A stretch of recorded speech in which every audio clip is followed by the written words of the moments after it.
El siguiente segmento tiene contenido o opinión. La entrevista en A Primera Hora. Analizamos los hechos del momento junto a sus protagonistas. Muy bien, 7:07 en la mañana. Vamos a comenzar nuestra ronda de entrevistas. Dejamos los temas de la corrupción que tanto nos decepcionan y hablemos sobre la situación sanitaria. Hubo una declaración del ministro de Salud en la Comisión de Fiscalización de la Asamblea que para muchos sorprendió, resultó inexplicable en un primer momento. Lo publicaba el portal Primicias. El ministro de Salud plantea un menor uso de pruebas PCR. El ministro de Salud, Juan Carlos Ceballos, dijo el 29 de julio, hace 2 días, un anuncio sorpresivo acerca de las pruebas PCR en el país. Hoy presentaremos una propuesta al Comité de Operaciones de Emergencia que prácticamente elimina la utilización de las pruebas PCR tan frecuentemente como veníamos haciendo. Como ejemplo, las 2 PCR para el diagnóstico de hospitalización, dijo el funcionario, quien no dio mayores detalles, mayores explicaciones, dijo Primicias hace 2 días. Ayer el mismo portal publica otra nota señalando que el uso de pruebas PCR cambiará de prioridad. La Organización Mundial de la Salud y los Centros de Control de Estados Unidos precisan que ya no son necesarios para dar alta hospitalaria y Ecuador se inscribe en esta línea. El Ministerio de Salud está trabajando en una propuesta para modificar el uso de pruebas PCR en los pacientes diagnosticados con COVID-19. Estas pruebas son las que detectan el material genético del virus. Esto porque las directrices para la aplicación de las pruebas PCR varían de acuerdo con el avance de los estudios científicos. Esto dice las notas publicadas por este portal. Pero bueno, hablemos con un especialista en la materia. El señor rector de la Universidad UTE, Ricardo Hidalgo, tiene la gentileza de acompañarnos en esta mañana. Doctor, bienvenido. ¿Cómo le va? Buenos días. Muchísimas gracias por la invitación. Un cordial saludo a quienes nos siguen. Gracias por la gentileza de atendernos. A ver, ¿cabe o no cabe este anuncio que se ha hecho, doctor, de eliminar o al menos modificar el uso de las pruebas PCR como condición para el alta hospitalaria? Ya, vamos a ver, si es un cambio de protocolo, es decir, de lo que se trata es de optimizar las pruebas, las pocas pruebas que se han hecho, porque debo aclarar que Ecuador es de los países que menos pues ha hecho. Estamos en el puesto 139 del mundo, por debajo de los países africanos, solo por encima de Honduras y de Haití en realización de pruebas. Es correcto, es decir, esas pruebas que se estaban haciendo en alta hospitalaria deberían servir para aplicarlas en pacientes o en personas asintomáticas. Eso me parece bien, o sea, una optimización.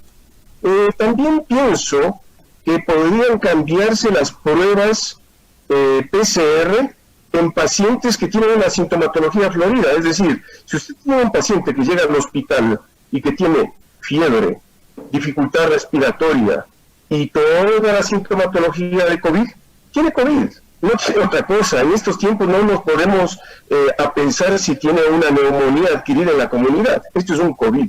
Y por lo tanto, esas pruebas serían un ahorro. Y esas pruebas deberían aplicarse en algo que lastimosamente no se está haciendo y venimos insistiendo desde hace mucho tiempo. En este momento estamos en un ascenso leve, a pesar de la poca información que tenemos. Estamos igual que alrededor de mediados de mayo. O sea, no hemos avanzado 2 meses absolutamente nada. Las camas de las unidades de cuidados intensivos siguen completamente ocupadas. Lo que en su momento dijo el señor ministro con respecto a que esto es un tema dinámico, y mientras usted y yo estábamos conversando, dijo a los periodistas, se van vaciando las camas. Eso es absolutamente insostenible. Las camas se van cambiando cada 21 días o cada mes. No es un proceso de una enfermedad aguda o de una intervención quirúrgica que a las pocas horas los pacientes salen. Yo veo que se requiere insistir mucho en el rastreo. Hemos presentado al señor alcalde la semana anterior y estamos trabajando con varias universidades en los distintos barrios de más alta prevalencia. Hablamos de los 7 barrios que tienen mayor cantidad de contagiados para realizar pruebas a los vectores. Caso contrario, estimado Fabricio, no hacemos nada. El problema no está en las camas de cuidados intensivos, la calentura no está en el termómetro. ¿Dónde está en el problema? Tenemos que frenar. Doctor, le preguntaba, ¿dónde está el problema si el problema no está allí? ¿Dónde está el real problema? El real problema está en la comunidad. Entonces, aquí viene otro tema. Se hacen controles, muy bien. Habla el director del ECU 911 y dice, nuestra campaña de control es un éxito porque el 80% de las calles están vacías. Lo que tenemos que preguntarnos es, ¿queremos calles vacías o queremos frenar el contagio? Porque el contagio igual se va a dar. Si hay familias que tienen 8, 12 personas que viven en una situación de hacinamiento dado por la pobreza, no estamos haciendo nada. El virus sigue transmitiéndose entre las familias y el problema que estamos teniendo en las calles, sí, pues bueno, ya no hay gente en las calles, pero ¿qué queremos? ¿Salvar vidas o queremos que la gente deje de estar en la calle? Ese es el tema. Los mensajes emitidos por las autoridades, por ejemplo, del propio ministro de Salud, yo he sido en lo personal muy crítico de esos mensajes, sobre todo porque sí me parece a mí que contribuyeron a un relajamiento que luego se transformó en indisciplina por parte de un segmento de la sociedad.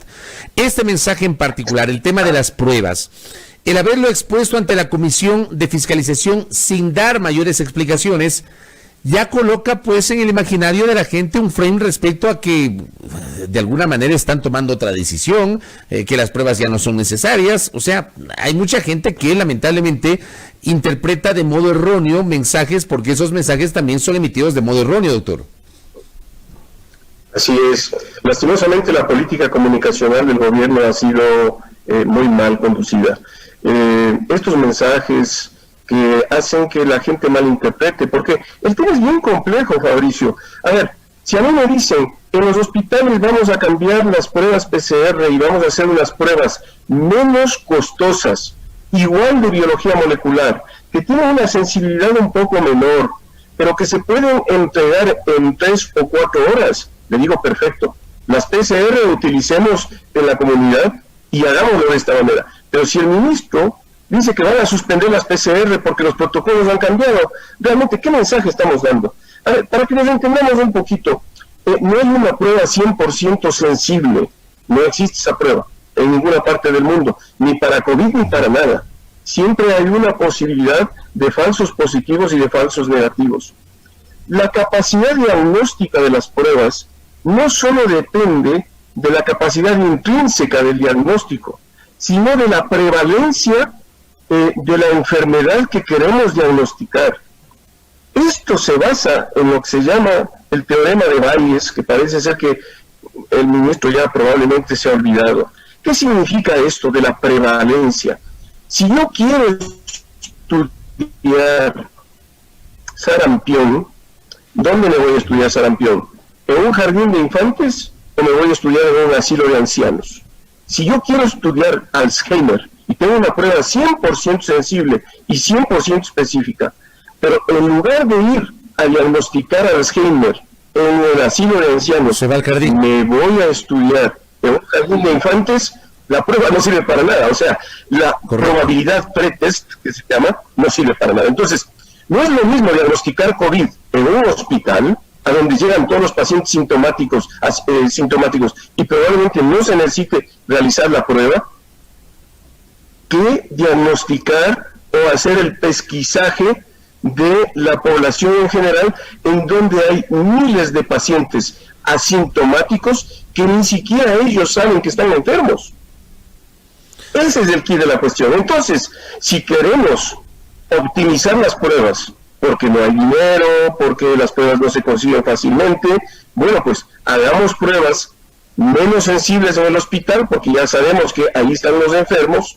Decía un discípulo mío, si quieres buscar militares, ¿a dónde te vas? ¿Al Amazonas o a un cuartel? A un cuartel. Pues en el hospital están todos los COVID.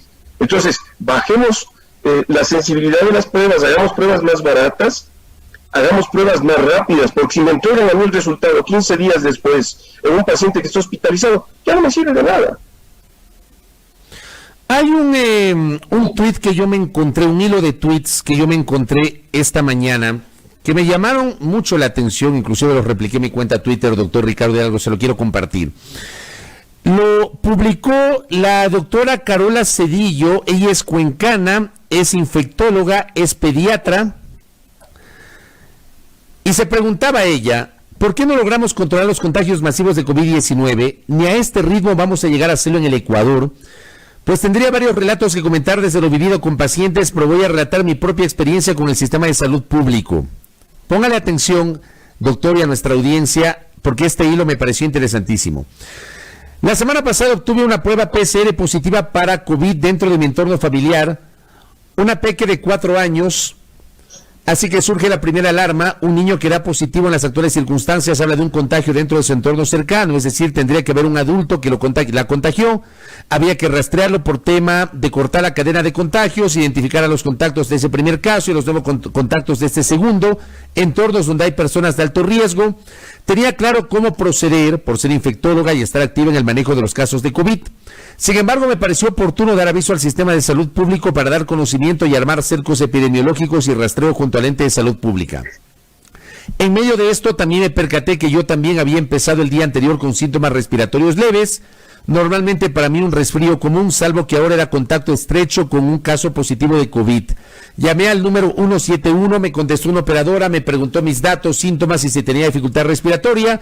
Dije que no, que mi cuadro era leve, a lo que le contestaron, entonces no hace falta hacer nada, recuerde lavarse las manos, le mandaron a lavarse las manos, frecuentemente usar mascarilla, quedarse en casa, a lo que respondí, está bien, pero en realidad yo llamaba por el tema de armar el cerco y el rastreo de casos de los núcleos familiares comprometidos. Es decir, ella llama por eso y le mandan a lavarse las manos y usar mascarilla. O sea, nadie le dijo nada, según este relato, de que había que armar el cerco.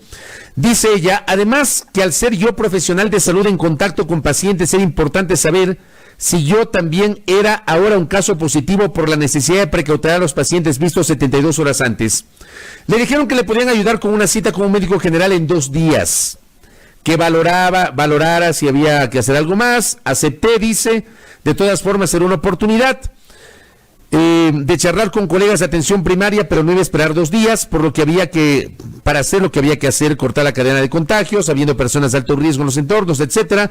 Armó ella, relata en su hilo, el cerco, explica el aislamiento. Ella tomó una decisión, de su bolsillo sacó dinero y pagó las pruebas de COVID.